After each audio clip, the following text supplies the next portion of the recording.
Hi friends, ಎಲ್ಲರಿಗೂ ನಮಸ್ಕಾರ. ಉದ್ಯೋಗ ಮಾಹಿತಿ ಯೂಟ್ಯೂಬ್ ಚಾನಲ್ಗೆ ತಮಗೆಲ್ಲರಿಗೂ ಆತ್ಮೀಯ ಸ್ವಾಗತ. ರೈಲ್ವೆ ಇಲಾಖೆಯಲ್ಲಿ ಖಾಲಿ ಇರುವ ಹುದ್ದೆಗಳ ನೇಮಕಾತಿಗಾಗಿ RRB ಇಂದ ಅಂದರೆ ರೈಲ್ವೆ ರಿಕ್ರೂಟ್ಮೆಂಟ್ ಬೋರ್ಡಿನಿಂದ ಅಧಿಸೂಚನೆ ಹೊರಡಿಸಿರುವಂಥದ್ದು. ಅಧಿಸೂಚನೆಯ ಸಂಪೂರ್ಣ ಮಾಹಿತಿ ಈ ವಿಡಿಯೋದೊಳಗಿರ್ತದೆ, ಹಾಗಾಗಿ ವಿಡಿಯೋ ಸ್ಕಿಪ್ ಮಾಡಾರ್ದಂಗೆ ಕೊನೆ ತನಕ ನೋಡ್ರಿ. ಖಾಲಿ ಹುದ್ದೆಗಳ ವಿವರದ ಬಗ್ಗೆ ನೋಡೋದಾದ್ರೆ ಕಮರ್ಷಿಯಲ್ ಕಮ್ ಟಿಕೆಟ್ ಕ್ಲರ್ಕ್ 2424 ಹುದ್ದೆಗಳ ಖಾಲಿ ಇರುವಂಥದ್ದು. ಅಕೌಂಟ್ಸ್ ಕ್ಲರ್ಕ್ ಕಮ್ ಟೈಪಿಸ್ಟ್ 394 ಹುದ್ದೆಗಳು. ಜೂನಿಯರ್ ಕ್ಲರ್ಕ್ ಕಮ್ ಟೈಪಿಸ್ಟ್ 163 ಹುದ್ದೆಗಳು. ಟ್ರೇನ್ಸ್ ಕ್ಲರ್ಕ್ 77 ಹುದ್ದೆಗಳು. ಈ ರೀತಿಯಾಗಿ ಭಾರತದಾದ್ಯಂತ ಒಟ್ಟಾರೆಯಾಗಿ 3058 ಹುದ್ದೆಗಳು ಖಾಲಿ ಇರುವಂಥದ್ದು. ಈ ಹುದ್ದೆಗಳಿಗೆ RRBದ ಅಫೀಷಿಯಲ್ ವೆಬ್ಸೈಟ್ಗೆ ಹೋಗಿ ಆನ್ಲೈನ್ ಮುಖಾಂತರ ಅರ್ಜಿ ಸಲ್ಲಿಸಬೇಕು. ಅರ್ಜಿ ಸಲ್ಲಿಸ್ಲಕ್ಕೆ ಪ್ರಾರಂಭ ದಿನಾಂಕ ಅಕ್ಟೋಬರ್ 28, 2025. ಅರ್ಜಿ ಸಲ್ಲಿಸ್ಲಕ್ಕೆ ಕೊನೆಯ ದಿನಾಂಕ ನವೆಂಬರ್ 27, 2025.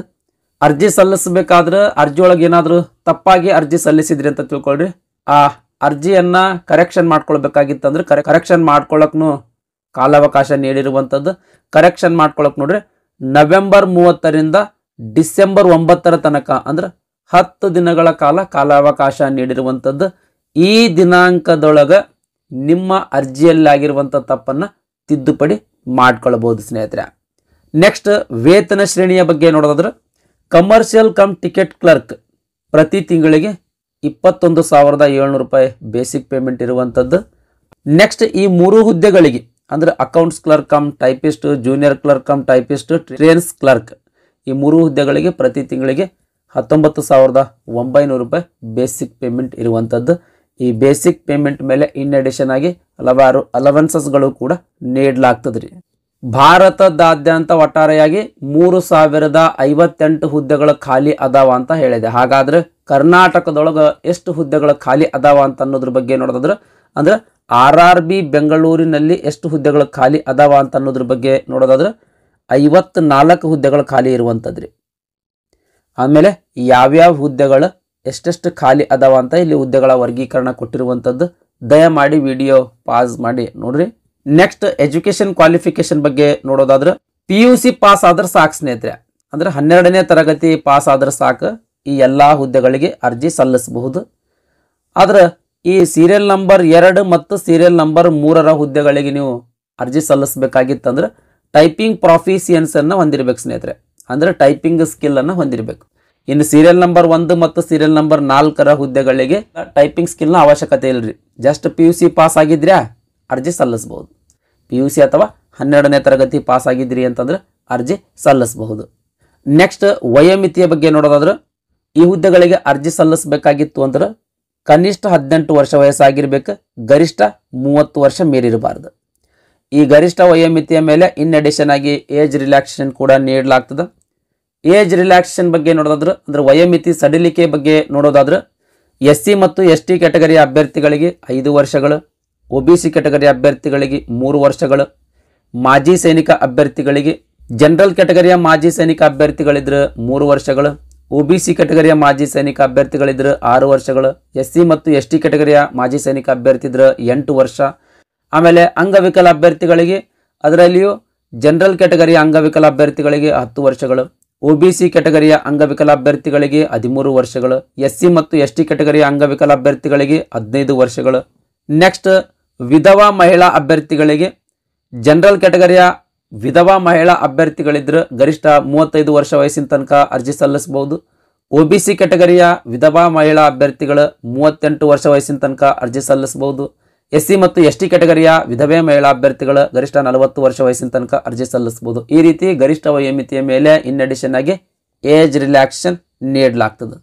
ನೆಕ್ಸ್ಟ್ ಎಕ್ಸಾಮಿನೇಷನ್ ಫೀ ಬಗ್ಗೆ ನೋಡೋದಾದ್ರೆ SC ST ಮಾಜಿ ಸೈನಿಕ ಅಭ್ಯರ್ಥಿಗಳು, ಅಂಗವಿಕಲ ಅಭ್ಯರ್ಥಿಗಳು, ಮಹಿಳಾ ಅಭ್ಯರ್ಥಿಗಳು, transgender, minorities communities, economically backward class ಅಭ್ಯರ್ಥಿಗಳ ಅಂದ್ರೆ EBC ಕ್ಯಾಟಗರಿಯ ಅಭ್ಯರ್ಥಿಗಳ ಈ ಎಲ್ಲ ಕ್ಯಾಟಗರಿ ಅಭ್ಯರ್ಥಿಗಳಿಗೆ 250 ರೂಪಾಯಿ ಅರ್ಜಿ ಶುಲ್ಕ ಇರ್ತದ್ರಿ.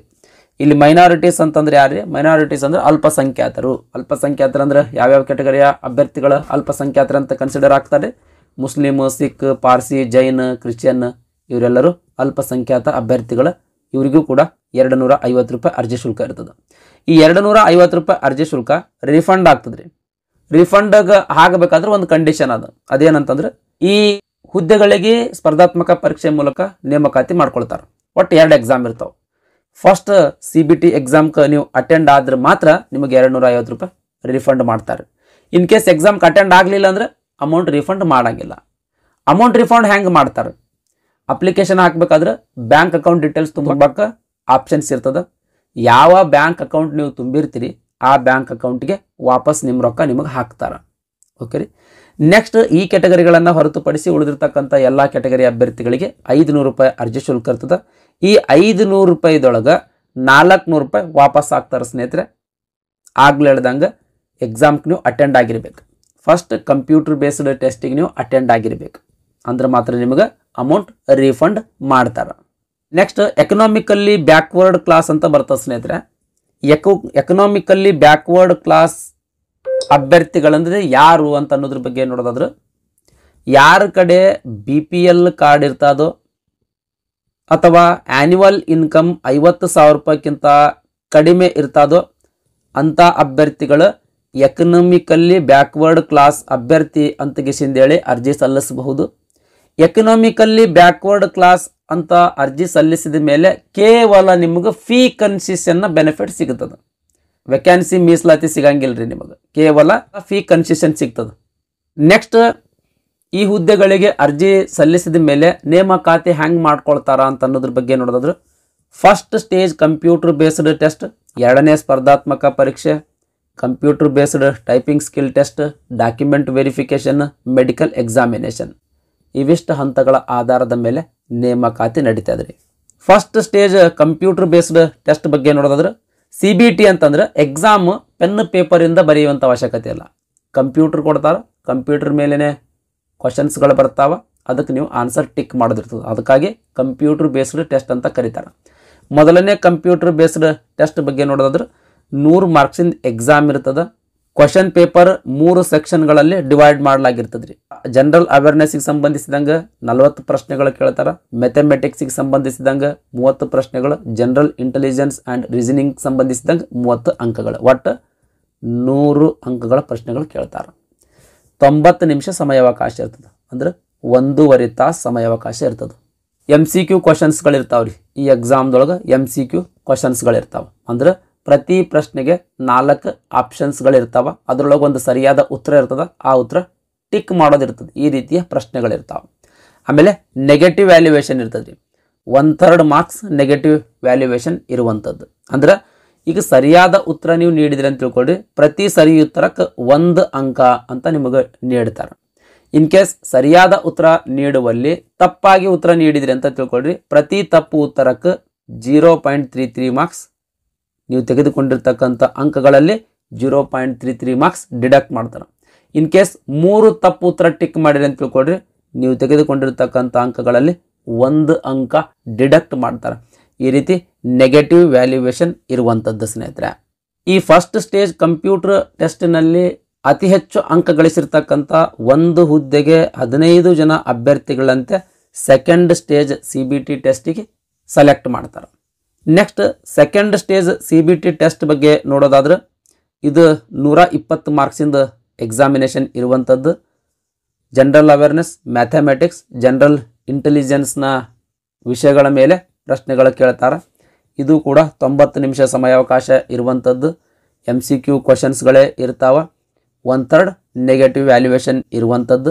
ಇಲ್ಲಿ ಸಿಲೆಬಸ್ ಕೊಟ್ಟರೆ ಸ್ನೇಹಿತರೆ, ಜನರಲ್ ಮ್ಯಾಥಮೆಟಿಕ್ಸ್ ಅಂತಂದ್ರೆ ಯಾವ್ಯಾವ ಅಧ್ಯಾಯಗಳು ಕವರ್ ಮಾಡಬೇಕು, ಜನರಲ್ ಇಂಟೆಲಿಜೆನ್ಸ್ ಆ್ಯಂಡ್ ರೀಸನಿಂಗ್ ಅಂದ್ರೆ ಯಾವ ಅಧ್ಯಾಯಗಳು ಕವರ್ ಮಾಡಬೇಕು, ಜನರಲ್ ಅವೇರ್ನೆಸ್ ಅಂದ್ರೆ ಯಾವ ಅಧ್ಯಾಯಗಳು ಕವರ್ ಮಾಡಬೇಕಂತ ಇನ್ ಡೀಟೇಲ್ ಮಾಹಿತಿ ಕೊಟ್ಟರೆ ವಿಡಿಯೋ ಪಾಸ್ ಮಾಡಿ ನೋಡ್ಕೊಳ್ರಿ. ಸೀರಿಯಲ್ ನಂಬರ್ 2 ಮತ್ತು ಸೀರಿಯಲ್ ನಂಬರ್ 3 ಅಂದ್ರೆ accounts clerk come typist, junior clerk come typist, ಈ ಹುದ್ದೆಗಳಿಗೆ computer based typing skill test ಅಂತ ತಗೊಳ್ತಾರೆ ಸ್ನೇಹಿತರೆ.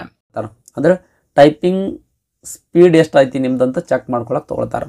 ನೋಡ್ರಿ, ಈ ಹುದ್ದೆಗಳಿಗೆ ನೀವು ಅರ್ಜಿ ಸಲ್ಲಿಸಿದ್ರಿ ಅಂತ ತಿಳ್ಕೊಳ್ರಿ, ಇಂಗ್ಲೀಷ್ನೊಳಗೆ ಪ್ರತಿ ನಿಮಿಷಕ್ಕೆ 30 ವರ್ಡ್ಗಳ ವೇಗದಲ್ಲಿ ಟೈಪ್ ಮಾಡುವಂಥ ಸಾಮರ್ಥ್ಯ ಹೊಂದಿರಬೇಕು.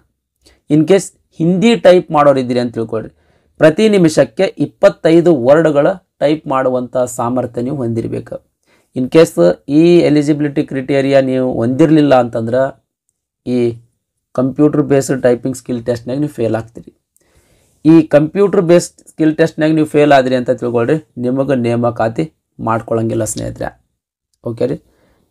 ಇನ್ನು ಮೆರಿಟ್ ಲಿಸ್ಟ್ ಯಾವ ರೀತಿ ಪ್ರಿಪೇರ್ ಮಾಡ್ಲಾಗ್ತದೆ ಅಂತ ಅನ್ನೋದ್ರ ಬಗ್ಗೆ ನೋಡಿದ್ರೆ, ಈ ಸೆಕೆಂಡ್ ಸ್ಟೇಜ್ CBT ಎಕ್ಸಾಮ್ದೊಳಗೆ ಅತಿ ಹೆಚ್ಚು ಅಂಕಗಳು ಯಾರು ಗಳಿಸಿರ್ತಾರಲ್ರಿ ಅಂಥ ಅಭ್ಯರ್ಥಿಗಳನ್ನು ನೇಮಕಾತಿ ಮಾಡ್ಕೊಳ್ತಾರೆ.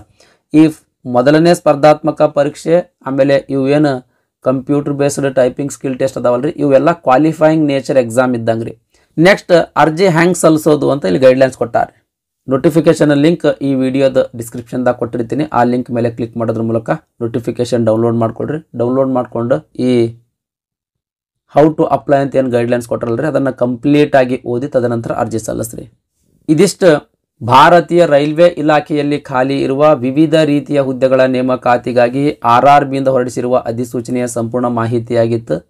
ಈ ವಿಡಿಯೋ ನಿಮ್ಗೆ ಇಷ್ಟ ಆಗಿತ್ತು ಅಂದರೆ ದಯಮಾಡಿ ಲೈಕ್ ಬಟನ್ ಮೇಲೆ ಪ್ರೆಸ್ ಮಾಡಿರಿ. ಅದೇ ರೀತಿ ನಿಮ್ಮ ಫ್ರೆಂಡ್ಸರಿಗೂ ಕೂಡ ಶೇರ್ ಮಾಡಿರಿ ಅಂತ ವಿನಂತಿಸಿಕೊಳ್ತಾ ಇವತ್ತಿನ ವಿಡಿಯೋ ಮುಗಿಸ್ತಾ ಇದ್ದೀನಿ. ಧನ್ಯವಾದಗಳು.